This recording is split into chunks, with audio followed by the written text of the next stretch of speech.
So welcome to Align Living Live, where today, again, I'm going to be talking on to part 2 on judgment, decoding judgment, understanding judgment, because judgment, when we judge others, we feel it allows us to feel entitled to, there's two places, right, that we're either in. We're either in love or we're in fear. So, or some version of fear.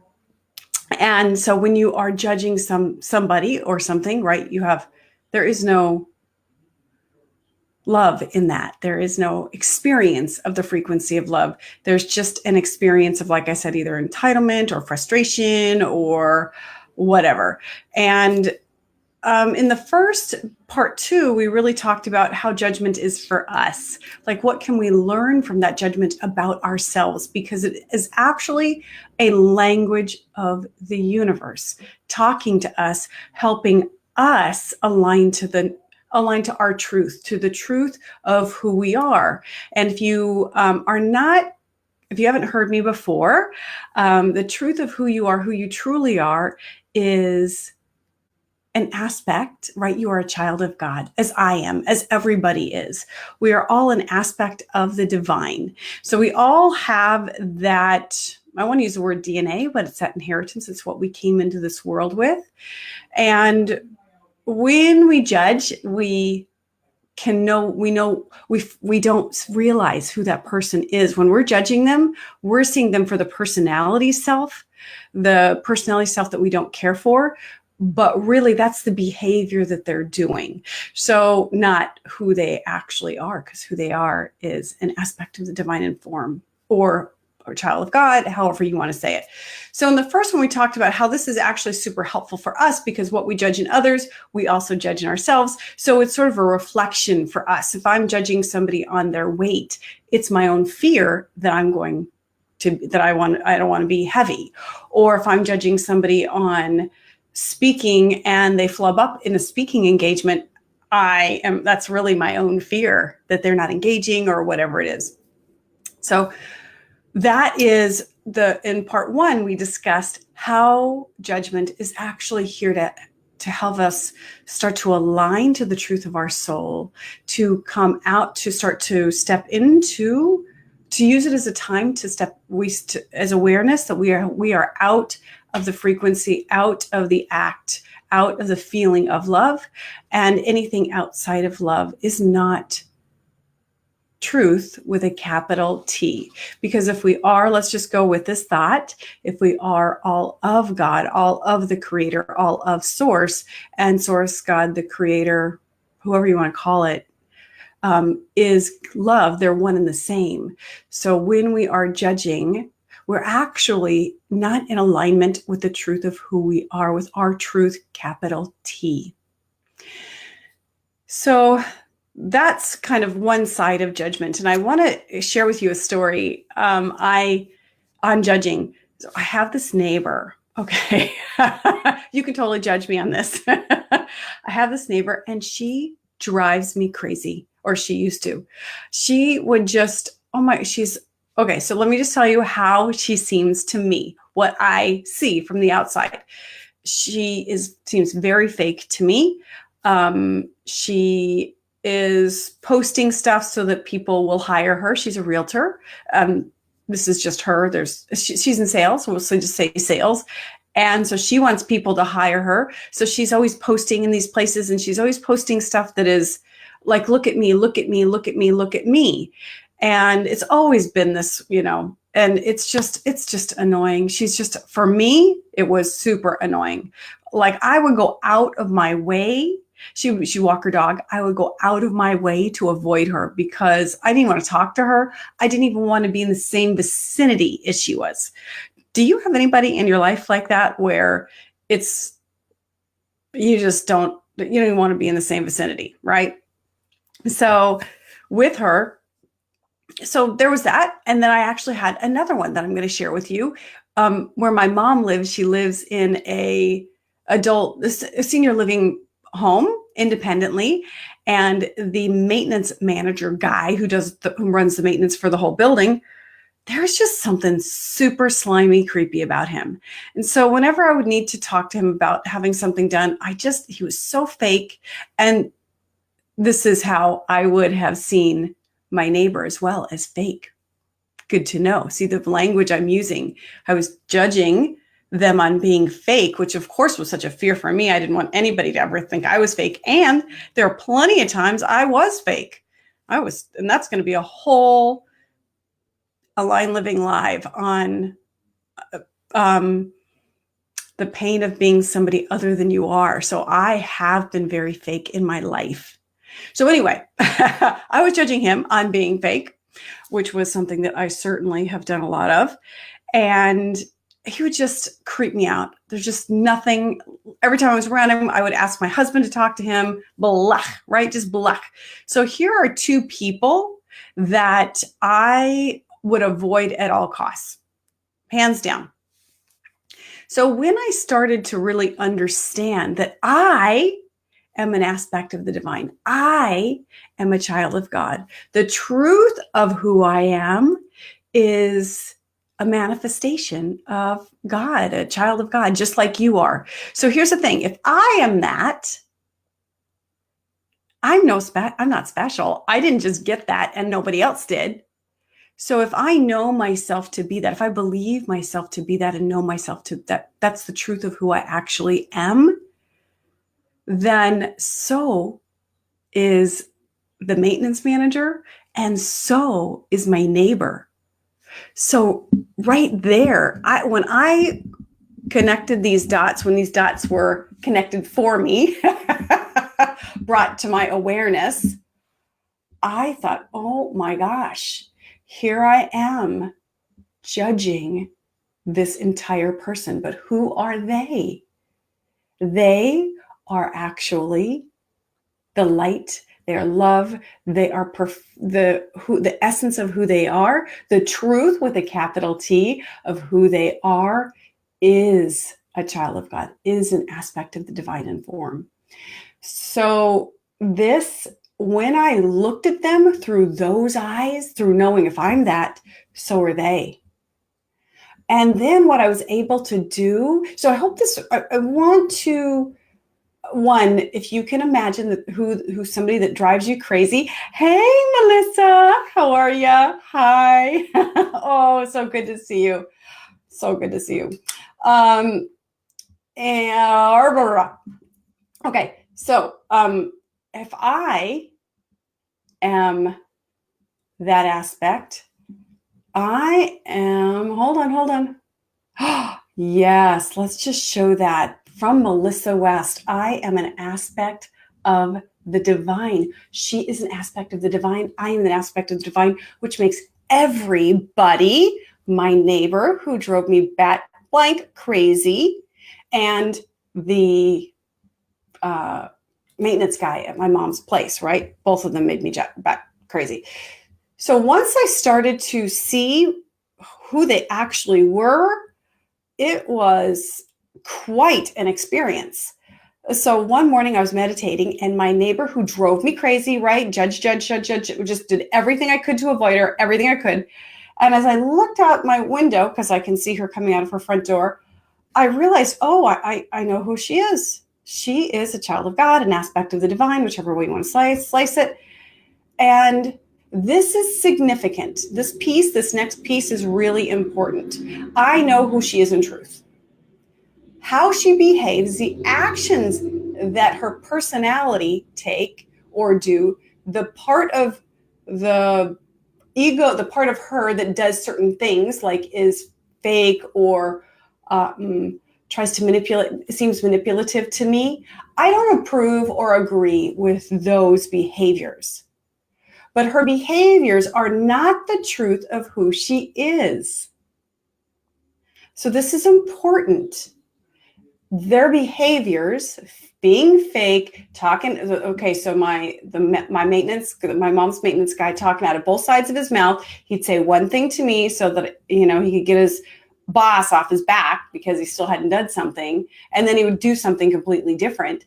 So So I lumped him as talking out of both sides of his mouth, super fake, obnoxious, slimy, gross. But once I was able to separate the two, once I could see him for the truth of who he was, a manifestation of God, an aspect of the divine in form, whichever way you want to slice it, a child of God, that is the truth with a capital T of who he is and who everybody is.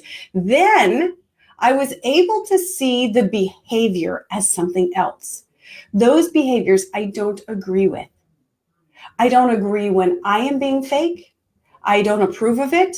I don't care for it. And I choose not to hang out with it. I don't need to go to dinner with him. He does not need to be my friend. And this is important because just because we know who the truth of somebody is, does not mean you have to have lunch with them. My neighbor, just because I can look out my window now, I look out my window and I watch her walk her dog.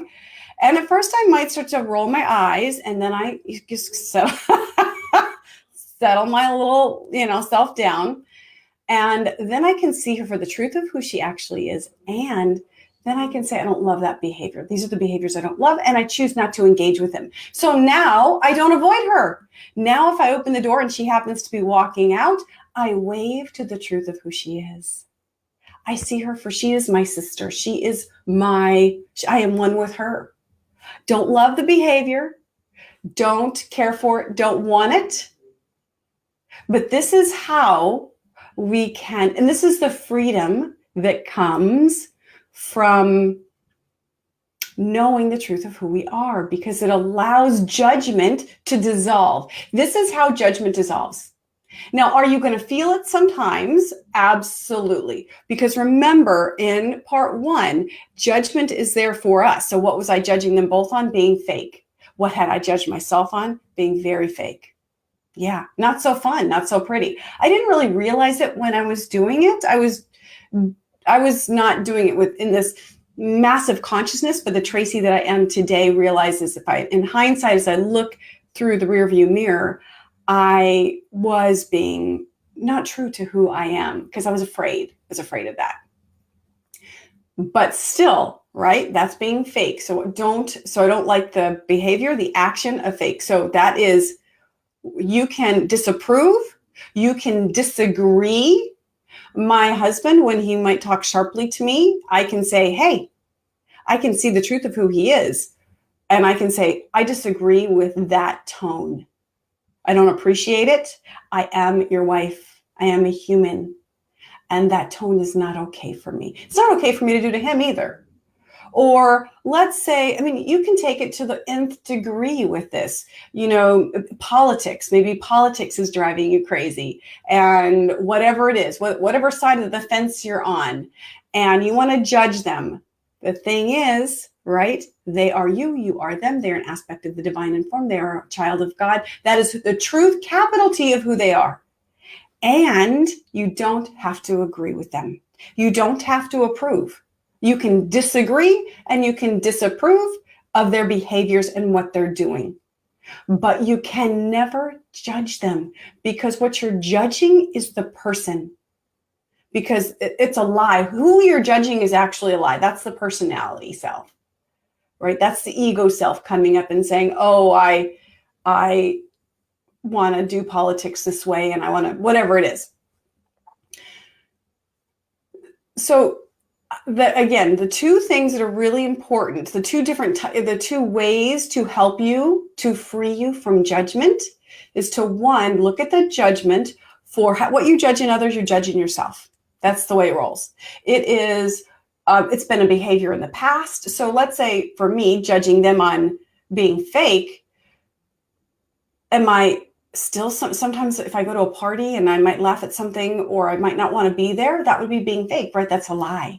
I would be living a lie, because I'm going to this party, this gathering that I don't really want to be at. And when I'm there, I'm laughing at things that I don't really want to laugh at, because none of it, I'm basically lying. I'm being fake. So when I'm fake, I judge myself. I don't like it. It's not okay. So again, the judgment is here for us to learn and to grow.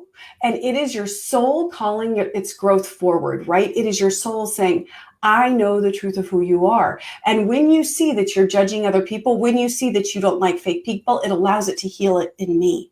I don't like that. I don't like when I'm fake. So that's part, that was part one. And part two is, who are they? They are me. I am them. We are all one. They are a child of God, aspect of the divine form. And that's the truth of who they are. And this is their behavior. We never have to agree with behavior. If somebody hits somebody, right? You have a wife beater or whatever it is. Of course, I can still see that person in love, in the vibration and the frequency of love. I can still see them for the truth of who they really are. And the behavior is absolutely not okay with me. And that child needs to be removed. Things need to be done. Or if it's a person, that person needs to feel safe. The other person needs to feel safe. So there are actions that can be taken. And I think this is what happens in spiritual land, is that we just think we need to love everybody, which is true. But love everybody means just that we want to just say, oh, it's all fine and all it's okay. But it's not. This is how you can not judge and stand in your own truth on what you approve of and what you disagree with, etc., etc., etc. And so this is, again, how you dissolve judgment. You'll have the first step is always to know who they are, because that's who you are. That is who you are. You came into this world as an aspect of the divine. You have God, the unit source, whatever word you want to say in you. That is the truth of who you are. And all of these other things is your human side standing and coming to learn, oh, this is who I am. And everything outside of love. So every time you see them for the truth of who they are, you see yourselves for the truth of who you are, right? Every time I can witness somebody as an aspect of the divine, I can then witness myself as that. I can know myself as that.